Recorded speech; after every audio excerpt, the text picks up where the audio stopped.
past it was like, oh, school, like even now today they still tell people that, knowing that it doesn't really mean shit. It's like school. It's like pointless, like, you know, it's like a super like just like brainwashed thing. Like, you know, I think we've all read Outwitting the Devil or parts of it. You guys read that one? Yeah, I read it. Big book for sure. Big book. Outwitting the Devil. I suggest everyone who's watching this to read that book, man. That book is crazy. Definitely crazy.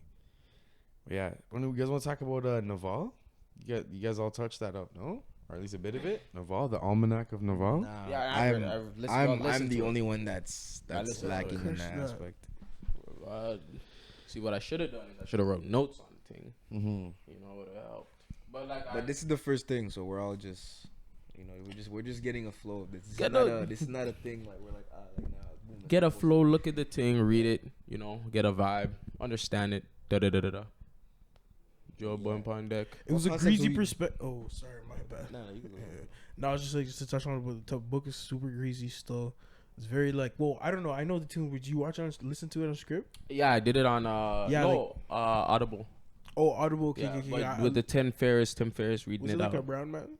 I don't know. I had some like English brown man reading mine on script still, but he was proper though. He had like he was articulate. It was proper, but yeah. The book was it was enlightening. It was proper still. He just like a open perspective on like a lot of things, like not so like narrow minded, but even down to how he was saying like how he reads his books. Like he says he reads 2 hours a day, but like he like rarely finishes a book. Like how he just like looks through like the important things, or he'll just pick up on say a couple chapters and then later on he'll pick back up on it.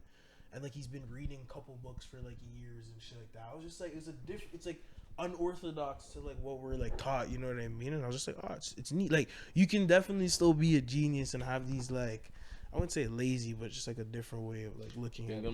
You don't need the institution, basically. You know, you don't need like that way of doing things. Of like, it's too slow. That's why I like what he says. It's like he gives a perspective of more modern day, like modern day knowledge, like venture. You know, we're in the information era. Exactly. I wanted to. I guess it's a little different from what y'all talking about, but like, I mean, there's that. But one of the things that really stuck out to me was his points on leverage. Yeah. Right. I've been a big believer in leverage in a lot of aspects in life because I don't know. For me, I think a lot of people wanting to be around you, or people wanting to gain something from you, or like just society itself. A big component of that is someone always has something to offer another person, and people like being around people that they feel they can get some kind of value out of, right? And so being able to use leverage, whether it's in school, work, relationships, stuff like that, is you know, it's a beautiful thing. It's a beautiful thing for your life. And that really you know, I know what he said, but like honestly, like you're saying what you're saying, but like in the back of my head, I'm like, I know what the tune's saying.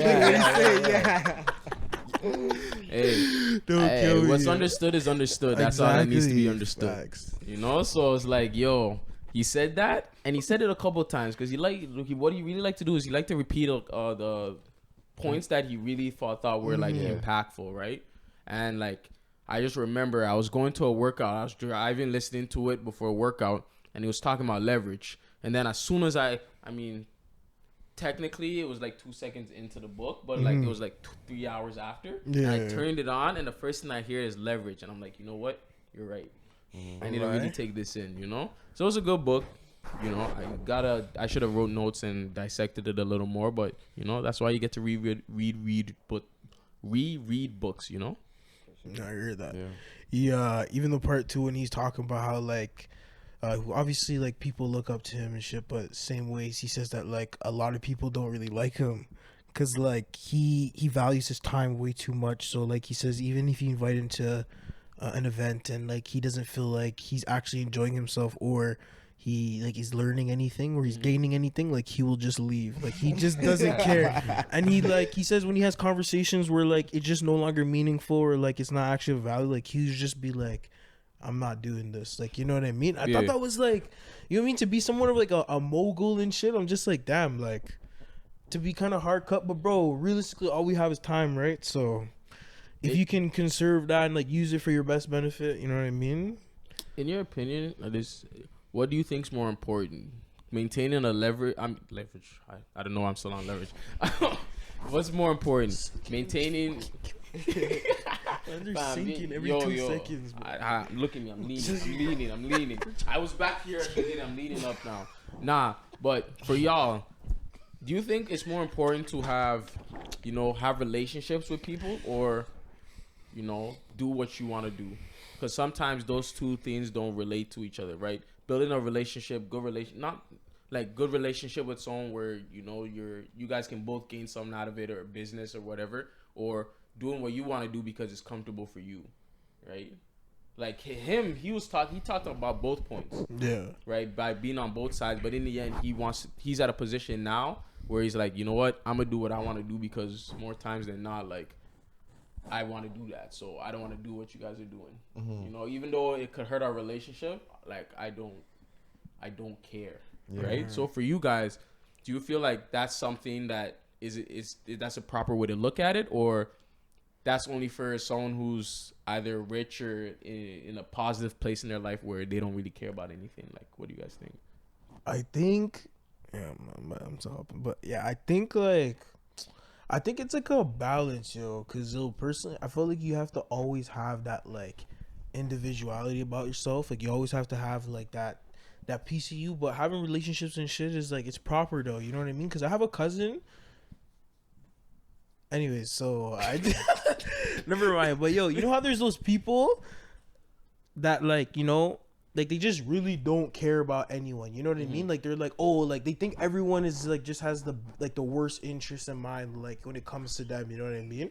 So like those people. So basically, like it's like you automatically shut yourself off to like gaining any type of like network. You know what I mean? Or gaining any type of like connection with anyone else, and I feel like you just kind of lose out, you know what I mean? But like, yeah, like when you're like an extremist at that point, it's like, you know what I mean? Like you just, like, I don't know what those type of mans really be doing. Like, you know what I mean? Like you're just on your dolo all the time. Like everyone's trying to use me, da da da da. But at the same time, people can't take advantage of you. They kind of like gaslight situations, try to make you think otherwise, you know what I mean? Manipulate you and shit like that.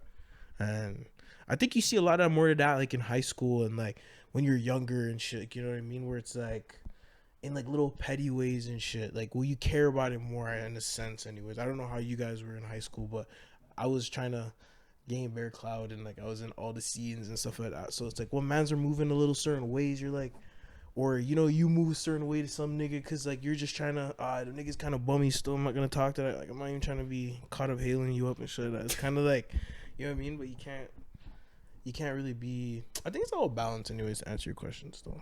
True. Yeah. I think it's definitely a balance thing for sure. I do agree. I didn't dive deep into the book as much as the guys did, but from what I've gotten so far, based off what they said, and also to like just to focus on a question that that Toon asked. Yeah, like I agree. I think it's like a balance thing. I feel like too much of one thing is never good for you, regardless of even if it's a good thing. If you only drink green tea is good for you, but if you only drink green tea every day of your life, you're gonna die. Like you're not gonna, you'll live for. I said kidney stones. Oh, yeah, like you'll get, you know what I mean, like some sort of function in your body will. Stones from green tea? If you drink mineral, like anything that has bare minerals, because your body can't really process things after an overcapacity of things. Your body's not gonna be able to process it. But like, just imagine if you only had like, if all you ate since for your whole like French fries was French fries or like white rice, and your straight rice, nothing on it. I don't even know how you could do that. That's some wicked thing. But like, imagine if you just eat one thing your whole life, you probably wouldn't live that long. You know what I mean? But like, unless it's like, but they do say that there's certain diets like mashed potatoes and something else, so you could live years just eating like that type of like hemp seeds you could live off or whatever, right? So there are those type of produce, but I'm talking like if you think that like just always doing a lot of one thing is good, it's not. So that's where the balance aspects come from. In terms of relationships, I feel like it's also based on the individual. Everyone feels different when it comes to relationships. Some people just want to be around pining bare things, sleeping with bare mandem, or you just want to just do your own thing and you just want to move accordingly and deal with one person at a time. To each their own. I feel like you do what's best for you, what puts you. Spoken like a true Gallus. Not even. I don't think I'm a gallus. Look at the way he got gas. I'm just saying. The city is his palace. Look at the way he got gas. I'm not a gallus. Don't listen to that. Yes, sir. I'm just a regular guy. But I what started I'm licking his saying, lips, started looking at camera a little bit with his hat down. Just, no, what I'm saying is, not even. Just like,